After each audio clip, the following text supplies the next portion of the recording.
Maka nanti kalau teman-teman ada orang nantang gitu, mana Tuhan itu? Ente marah ya? Iya, mana marah itu?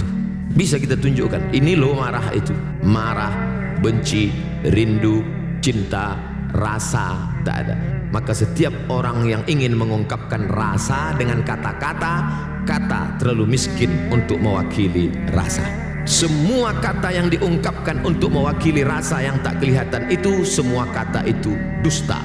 Hanafi, kalau memang Tuhan itu ada, mana dia?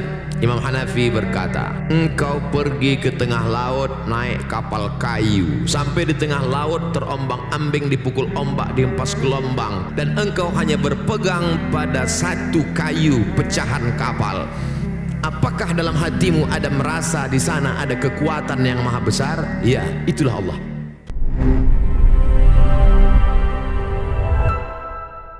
Bismillahirrahmanirrahim. Assalamualaikum warahmatullahi wabarakatuh. Waalaikumsalam warahmatullahi wabarakatuh. Saya ingin menanyakan hal materi yang tadi Ustadz sampaikan. Ustadz tadi menyampaikan terkait dengan ada bagian tubuh kita yang kita bisa rasa, kita lihat, badan, dan juga ruh. Yang ingin saya tanyakan adalah konsep ruh. Jika ada teman kami yang memang non-muslim, lalu kemudian menanyakan terkait tentang konsep ruh ini, yang mana mungkin pemikirannya ada pemikiran dari sisi materialis. Apa yang bisa kita jawab tanpa harus melanggar syariah yang kita pahami?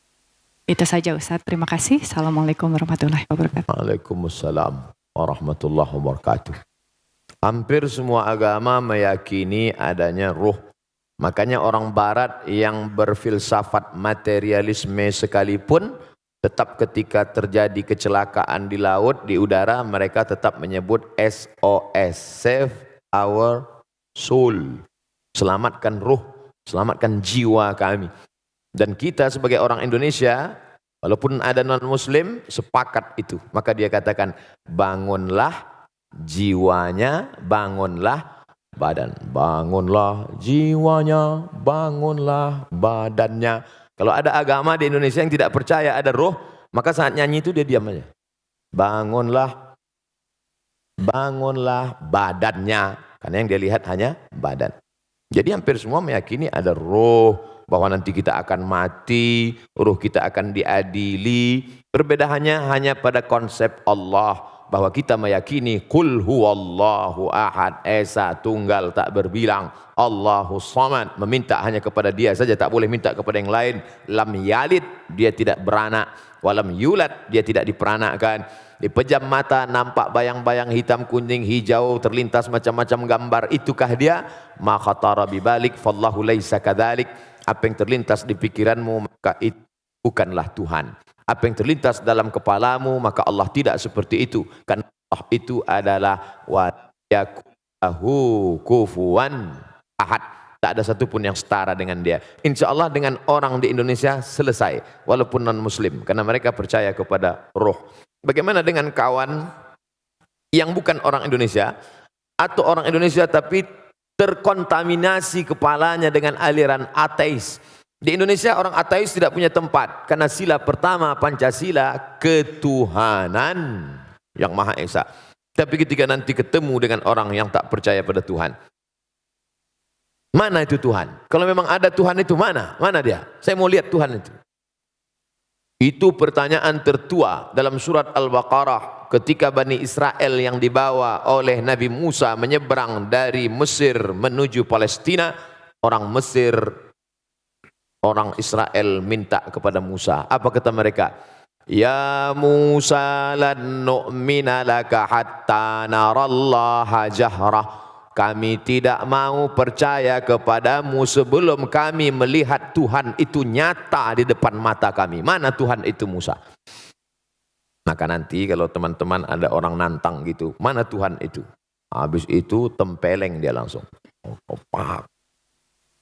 Habis itu tanya, ente marah ya? Iya, mana marah itu? Bisa kita tunjukkan, ini loh marah itu. Tak ada. Marah, benci, rindu, cinta, rasa, tak ada.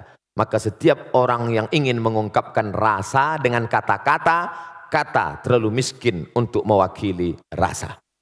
Semua kata yang diungkapkan untuk mewakili rasa yang tak kelihatan itu, semua kata itu dusta. Contohnya, ini yang baru-baru kenal lalu ingin nikah, perempuannya nggak mau diajak nikah. Apa kata si laki-laki? Kan ku nanti kau 1000 tahun lamanya. Bohong. 1000 tahun. 40 aja udah kena diabetes. Oleh sebab itu ini bicara tentang ada rasa. Ketika Imam Abu Hanifah, namanya Nu'man bin Thabit, nama populernya Imam Hanafi, bertemu dengan ateis yang tak bertuhan. Hanafi, kalau memang Tuhan itu ada, mana dia? Imam Hanafi berkata, kebetulan mereka bicara di tepi laut. Engkau pergi ke tengah laut naik kapal kayu, sampai di tengah laut terombang-ambing, dipukul ombak, dihempas gelombang, kakimu tidak injak ke bawah, tanganmu tidak menggapai apa-apa, tepian tidak kelihatan, dan engkau hanya berpegang pada satu kayu pecahan kapal. Apakah dalam hatimu ada merasa di sana ada kekuatan yang maha besar? Ya, itulah Allah. Hanya saja kau tak tahu siapa namanya. Datang Muhammad SAW mengasih tahu bahwa nama dia. Siapa dia? Allahu la ilaha illa huwal hayyul qayyum. Apakah dia mengantuk kalau tidur malam? La ta'khudhuhu sinatun wala naum. Apa harta punya dia? Tuhan itu kaya. Lahu ma fis samawati wa ma fil ard. Selain daripada dia ada yang bisa ngasih pertolongan? Man dzalladzi yashfa'u indahu illa biiznih. Tahu tak dia apa yang ada terbersit dalam hati saya? Ya'lamu ma baina aydihim wa ma khalfahum wa la yuhituna bi syai'in min ilmihi illa bima syaa'. Bagaimana kekuasaan dia? Apakah dari Sabang sampai Merauke? Wasi'a kursiyyuhus samawati wal ard. Sulitkah dia mengatur berapa tetes hujan yang jatuh di sana? Berapa buah yang matang di sana? Berapa anak ikan, cacing-cacing tanah di dalam sana? Man dzalladzi yashfa'u indahu illa bi'idznihi ya'lamu ma baina aydihim wa ma khalfahum wa la ya'uduhu hifdzuhuma. Tak ada berat bagi dia untuk menjaga langit dan bumi. Wa la ya'uduhu hifdzuhuma wa huwal 'aliyyul 'azim. Itu makanya kalau ayat kursi itu dibaca, kuat iman kita, setan lari.